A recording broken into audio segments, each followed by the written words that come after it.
My grandpa was an odd guy. He was clearly wealthy, but no one was ever sure how. He lived frugally, in a small house on a quarter of an acre, with a sensible car, and nothing too fancy in the house. If you'd driven past it, you would have assumed some old-timer on a pension was just mouldering away his golden years there, and you would have been right. The little things, because the smallest thing could be the one that changes my life the most. "Take this," he would say, showing me the door knocker he often carried in his pocket. I found this when I was a very young man, sifting through trash in a landfill as I looked for bottles to sell. It became my lucky charm, and it changed my life forever. Grandpa carried that door knocker for as long as I had known him, and it was pretty unique. It was a brass hand holding an apple, and it was all meticulously crafted in exhausting detail. The fingers had individual nails, the apple had a stem and leaves, and even the knuckles had wrinkles on them, had been carefully worked. I couldn't believe, as a young child, that Grandpa had just pulled this out of a dump, but he carried it everywhere, and I suppose it did bring him luck. The funeral was beautiful, everyone there having nothing but kind words for Grandpa and his family. After the service, my 3 cousins and I were asked to come to a will reading at the lawyer's office, and Grandpa had been as generous in death as he was in life. My cousins had received a trust fund for each of them, the amount payable on their 30th birthday, with a small living expense each month. Grandpa hadn't left a trust for me, but he had left me his little house, which I was pretty glad for. Mom had recently married, and though I liked Mike a lot, it had seemed a little weird to have her adult son living in the house she was trying to make a new life in. Grandpa's old house was the perfect size for me, a college student with no real prospects of marriage in the near future. It was close enough to campus that I thought it would be ideal, but the lawyer had one more thing to give me. "Your grandfather was also very clear that I give you this," he said, handing me Grandpa's lucky charm, the brass door knocker. I thanked him, thinking I might hang it somewhere in the house in Grandpa's memory, the knocker on the counter, and remembered my plans to hang it and make a memorial wall. I didn't have anything else planned for that day, so it seemed like a fine pursuit. I hung the knocker in the living room, putting it above a little shelf where I put some candles and a picture of Grandad. I put his wallet up there too, something else he was never without, and I added a tin of Altoids, a pocket watch I had seen him wear, and a few other pictures of him. The door knocker was the centerpiece, and it all looked very nice when I got done. As I finished, I stepped back and admired it, thinking that Grandpa would have liked it too. That night was the first time I heard the knocking. I was lying in bed, doing some doom scrolling before I went to sleep, when suddenly I heard a loud thump from the living room. I took out my earbud and listened, wondering if something had fallen over, or maybe someone was at the door, but I didn't hear anything. I shrugged, thinking it had been my imagination, but just before I could slip the earbud back in, I heard it again. 3 long booms from the living room, and then silence. I got up, wondering who would be knocking on my door at this time of night. I went to the front door and looked out the peephole. I opened the door to see if someone was joking around, but there was no one there. The front porch was empty, and Grandpa didn't have bushes or anything to hide behind. The kid or whoever would have to be the freaking Flash to make it off the porch without being seen, and I closed the door and started to go back to bed. I had come to the hallway that led there when I heard it again. 3 long booms and then silence. I turned back, looking at the door, but there was nothing.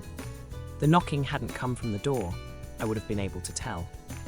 No, it had come from the living room. I glanced around, looking for someone at a window, or maybe the rattle of a woodpecker on the eaves, but there was nothing. I decided to just go to bed and try to make sense of it later, but that wasn't the last time I heard it. I heard the knocking a couple of times over the weekend, but I could never quite nail down where it was coming from. It was always either 1, 2, or 3 knocks, followed by a 10-second pause, and then the same number of knocks before it stopped. By Monday, I was pulling my hair out, wondering if it was the pipes or something in the walls. And then finally, I caught it. I had found a wedding picture of my grandparents sitting in a desk drawer, something Grandpa had probably put away so he wouldn't miss her. and decided it would look better on the shelf with his other memories. I was adding the wedding picture beside one of Gramps accepting an award for philanthropy when the knocker on the wall suddenly rattled and thumped. I jumped back, not sure what to make of it, but it thumped once, twice, 3 times, and was quiet for about 10 seconds. I had just thought it might be a fluke or something when it did it again. Thump, thump, thump, and then silence. I took it off the wall and looked for some kind of motor or something, but it was just a normal brass knocker. It happened 2 more times that day, and I was extremely curious as to what made it do it and why. I started going through Grandpa's desk, hoping for some explanation, and that's when I found the letter. It was in the middle of a ledger book addressed to me, and it wasn't even sealed, which was unlike Gramps.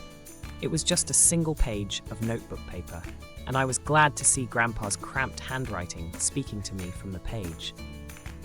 I hope you're enjoying the house, and I hope you found this letter in a timely manner. I had considered leaving it to Wilson to give to you, but I thought it might be better if you came across it naturally. Also, I wanted you to receive the knocker, and Wilson may have decided to keep it if he'd read the letter. He's a good man, an honest man, but greed can do funny things to people. You have probably noticed by now that the door knocker taps on its own sometimes. You wouldn't believe how I discovered its power, a complete accident, but I swear that what I'm about to tell you is absolutely true. The door knocker opens doors to different places. Place it on a door and wait for the knocks. Once it knocks, open the door and travel to where it takes you. The knocker only has 3 destinations, but they have been of great benefit to me and our family. When it knocks, you will have 10 seconds to open the door. The second set of knocks is the doorway closing, so it won't work if you catch it on the second set.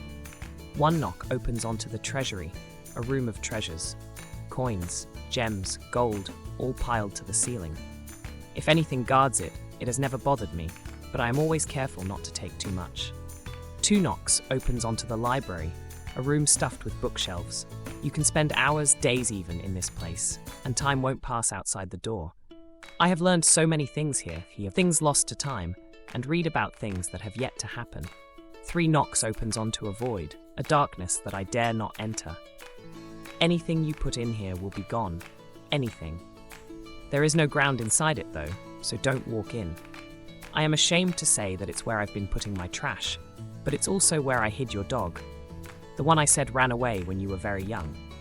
He died suddenly, just lay over and died, and I put him in before you woke up from your nap. I'm sorry I never told you, but you were so young when it happened that I didn't think you would mourn him for long. The knocks are never consistent, but each knock seems to come at least once a day. The 3 knocks usually come in the evening or early afternoon. 1 knock is usually in the morning or before noon, and the 2 knocks comes when it will. While you are inside, don't let the door close.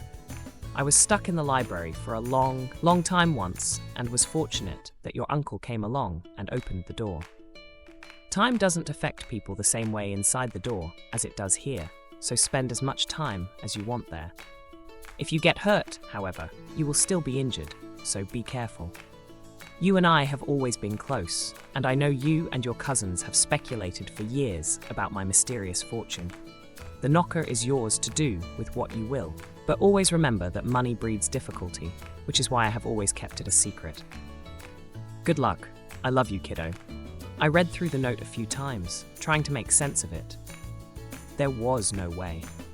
Grandpa had always been sharp, not real problems mentally, but this sounded like the mad ramblings of a lunatic.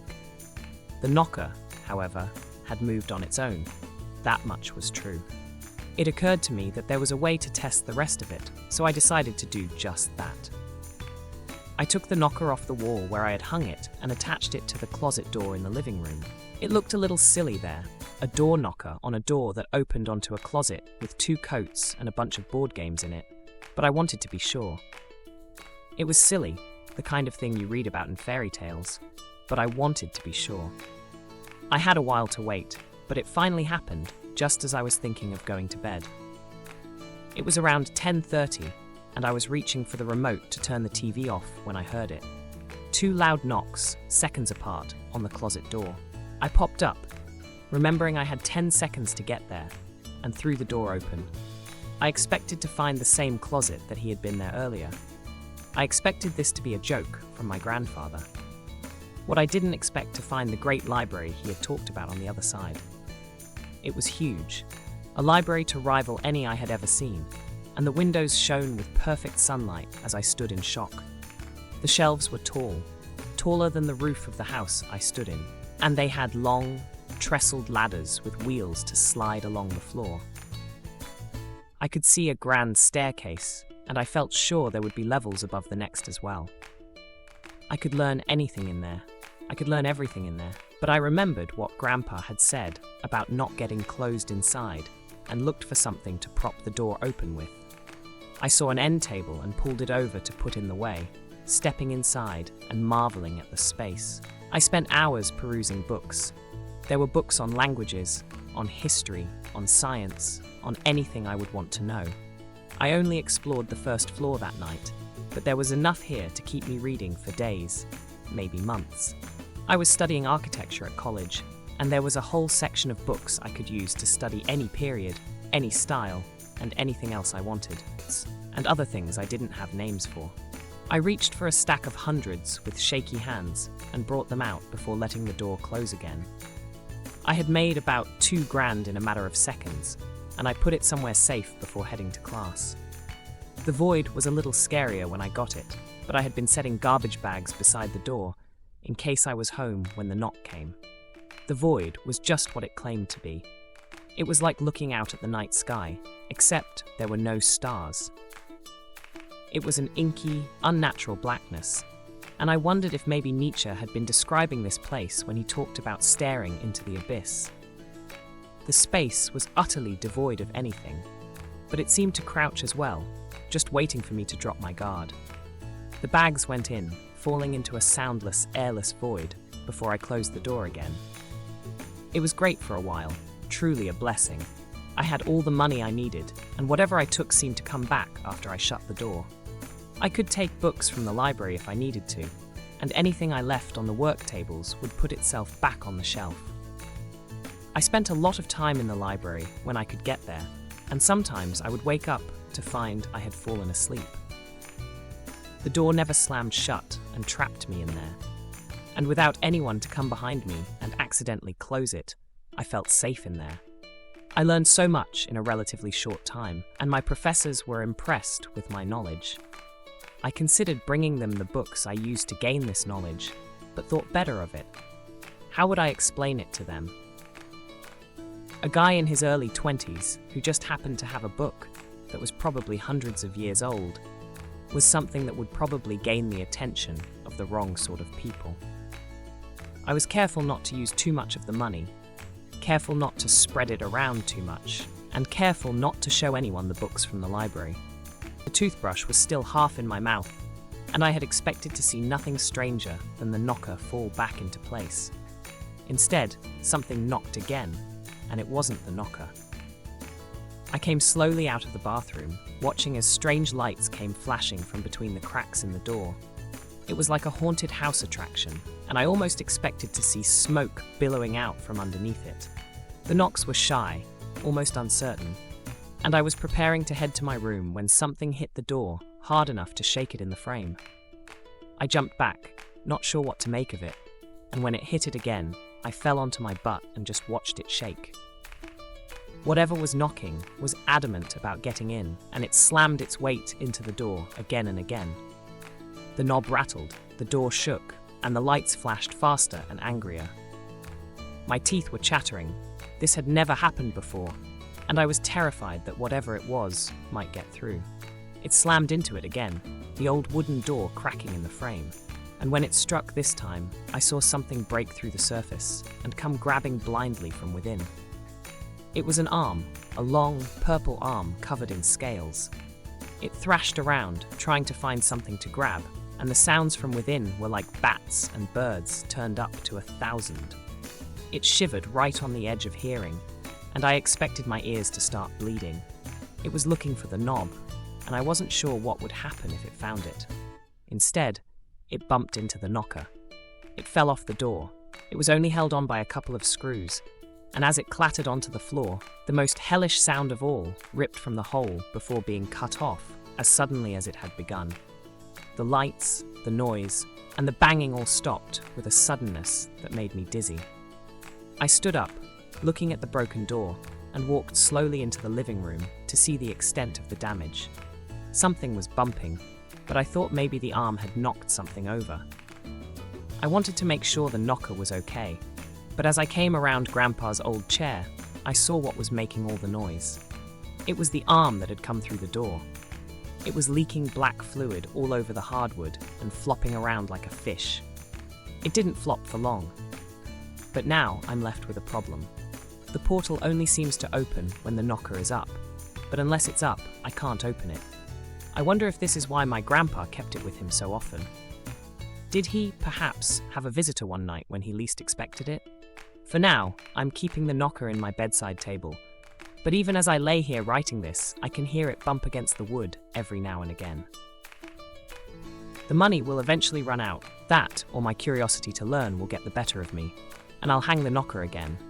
But I think, for now, I'll let it sit. No need to invite trouble if I don't have to.